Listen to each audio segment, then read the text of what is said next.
Chapter 5 Principle of Inheritance and Variation. Question 1. All genes located on the same chromosome form different groups depending upon their relative distance, form one linkage group, will not form any linkage groups, form interactive groups that affect the phenotype.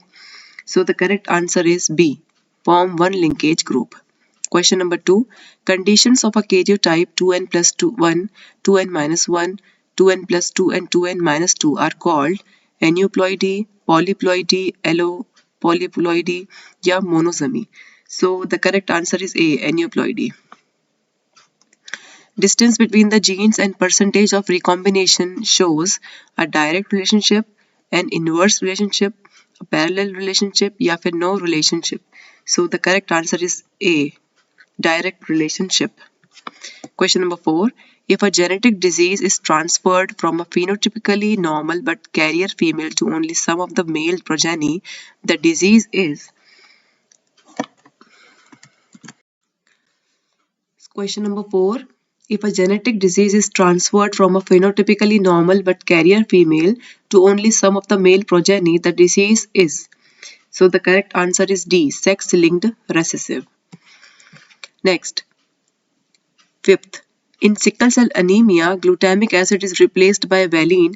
Which one of the following triplets codes for valine? So the correct answer is D. GUG. Question number 6. Person having genotype IA-IB would show the blood group as AB.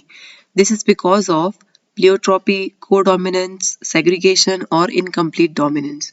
So the correct answer is codominance. Question number 7. ZZ or ZW type of sex determination is seen in platypus, snails, cockroach and peacock. So the correct answer is peacock. Question number 8. A cross between two tall plants resulted in offspring having few dwarf plants. What would be the genotypes of both the parents?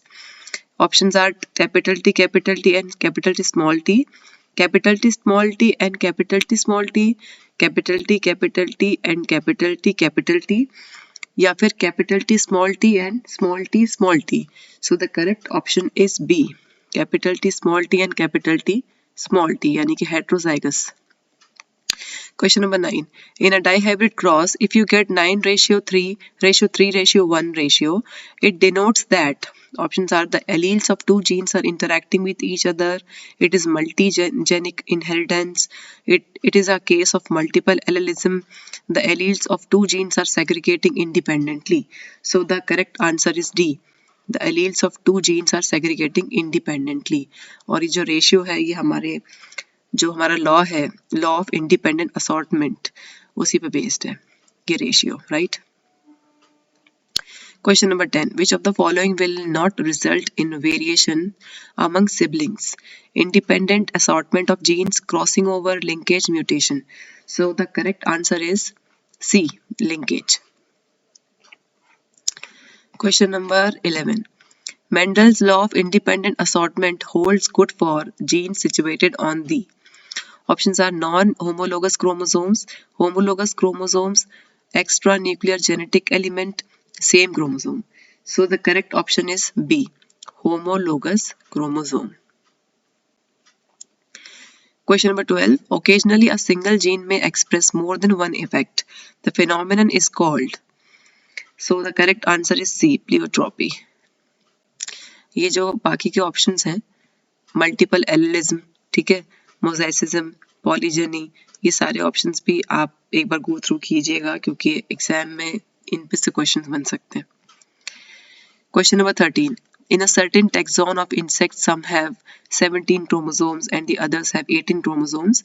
The 17 and 18 chromosome bearing organisms are. Options are males and females respectively, females and males respectively, all males या फिर all females. So the correct answer is A. Males and females respectively. 14. The inheritance patterns of genes over generations among humans is studied by the pedigree analysis.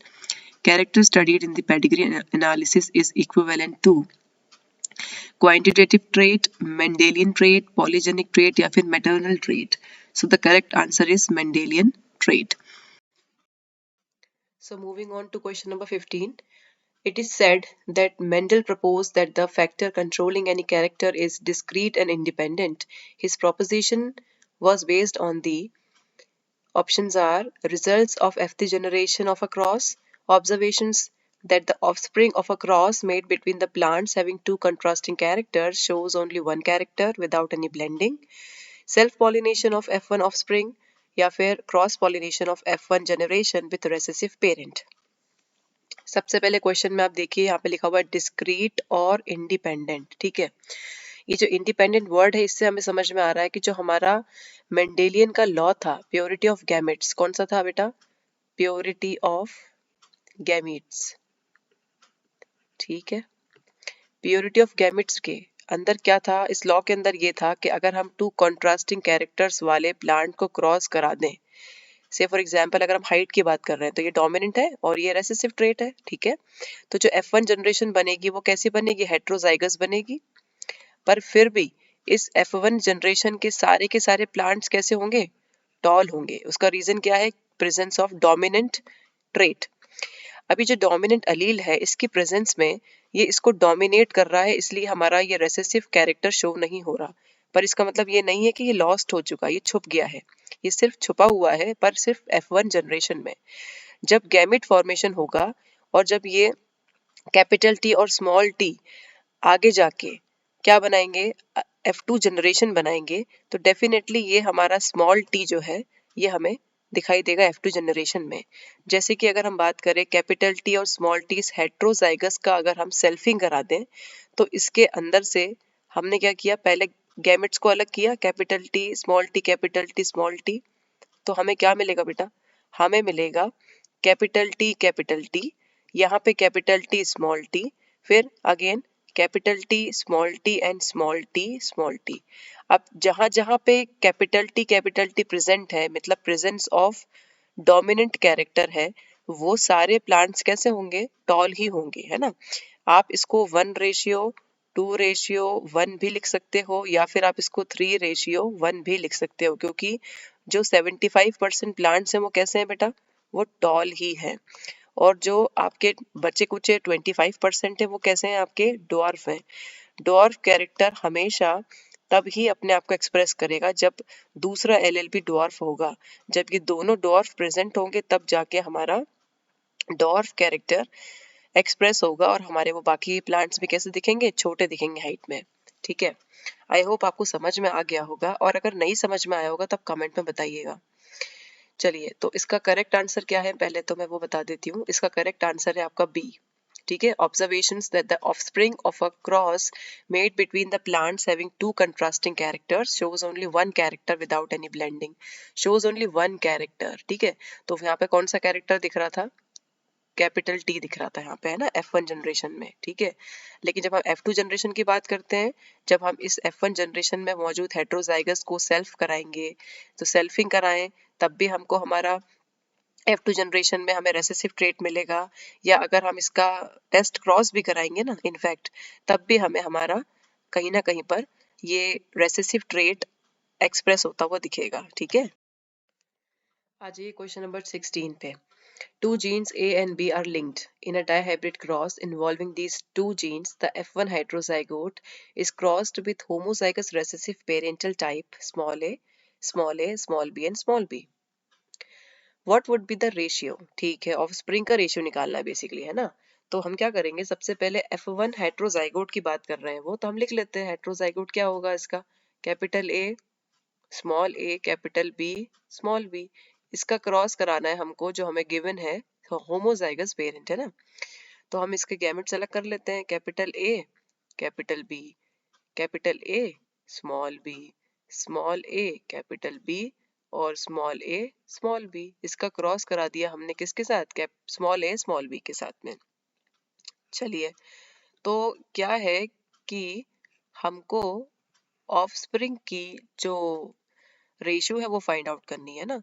तो पहले हमने इसको कराया cross, तो हमें क्या मिलेगी? जो हमें जो ऑफस्प्रिंग की जीनोटाइप मिलेगी वो क्या मिलेगी? Capital A capital B small a small b। फिर यहाँ मिलेगी capital A small b, small a, small b. Again small a, capital B, small a, small b, and again small a, small b, small a, small b. तो ये अगर आप ध्यान से देखो तो ये जो हमें जीनोटाइप मिला है बेटा, ये सब यूनिक है, यानी कि एक भी ऐसा नहीं जो रिपीट हो रहा है ना।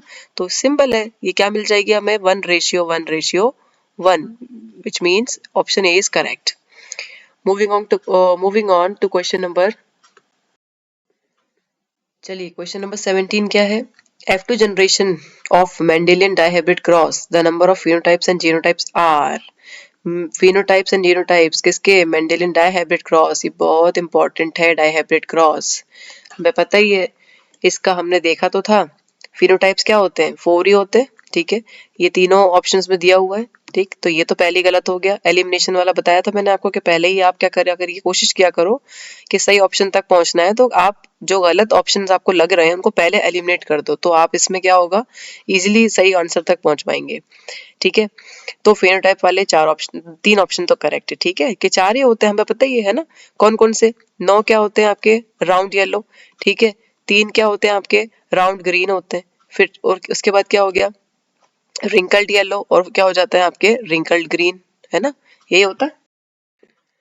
तो अगर हम बात करें जीनोटाइप्स के, जो कि यहाँ पे 9 लिखा हुआ है, यहाँ पे 16 लिखा हुआ है और यहाँ पे 8 लिखा हुआ है, तो इन तीनों में से कौन सा सही होगा। तो इसके लिए ना आप क्या करना, एनसीईआरटी खोल लेना अपनी।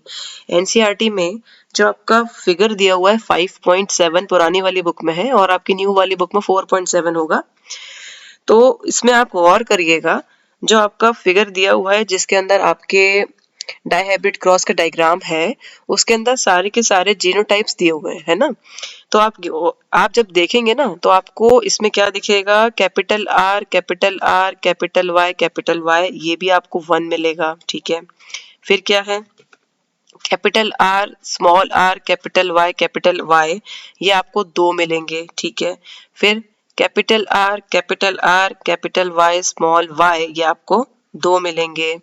फिर स्मॉल आर, कैपिटल वाई, ये आपको 1 मिलेंगे, ठीक है। उसके बाद capital R, small R, capital Y, small Y, ये आपको 4 मिलेंगे। और capital R, sorry, small R, capital Y, small Y, ये आपको 2 मिलेंगे। और कैपिटल आर, स्मॉल वाई, ये आपको 1 मिलेंगे। कैपिटल आर, स्मॉल वाई, आपको 2 मिलेंगे। और लास्ट में स्मॉल आर, स्मॉल वाई, ये आपको 1 ही मिलेगा। अभी आपको लग रहा होगा कि ये मैं इतना सारा क्या बता दिया, लेकिन आपको डायग्राम को देख के इजीली कैलकुलेट करने में आसानी रहेगी। अब देखो आप करके कैलकुलेट, 1 2 3 4 5 6 7 8 9, तो कितने हो गए जीनोटाइप्स हमारे पास, 9 हो गए। इट मीन्स कि हमारा ऑप्शन डी इज करेक्ट, ठीक है। आप खुद से एक बार सॉल्व करना है, बहुत इजी क्वेश्चन है। उसके बाद हम आ जाते हैं क्वेश्चन नंबर 18 पे। ये क्या कह रहा है, एक मिनट, ये हमें कह रहा है कि mother and father of a person with O blood group, जो पर्सन है, जो बंदे की बात चल रही है, उसका जो ब्लड ग्रुप है वो ओ है, और जो पेरेंट्स हैं उनका ब्लड ग्रुप है ए और बी। अगर माँ बाप का ब्लड ग्रुप ए बी है और बच्चे का ओ है, तो मतलब माँ बाप कैसे हैं बेटा, हेटेरोजाइगस है, ठीक है। तो रिस्पेक्टिवली, ठीक, what would be the genotype of both mother and father. Simple है, अभी आधा तो हमने ऐसे सॉल्व कर लिया, चलिए आधा हम बना के सॉल्व कर लेते हैं ना। जो बच्चा है उसका क्या है, ब्लड ग्रुप ओ है, ठीक है। अच्छा, हमें पता है कि हमें ब्लड ग्रुप के अंदर कौन सी कंडीशन देखने को मिलती है, कोडोमिनेंस। कौन सी कंडीशन होती है वो, कोडोमिनेंस। कोडोमिनेंस क्या होती है कि जब हम आई ए की बात कर रहे होते हैं और आई बी की बात कर रहे होते हैं, दोनों क्या है, डोमिनेंट है।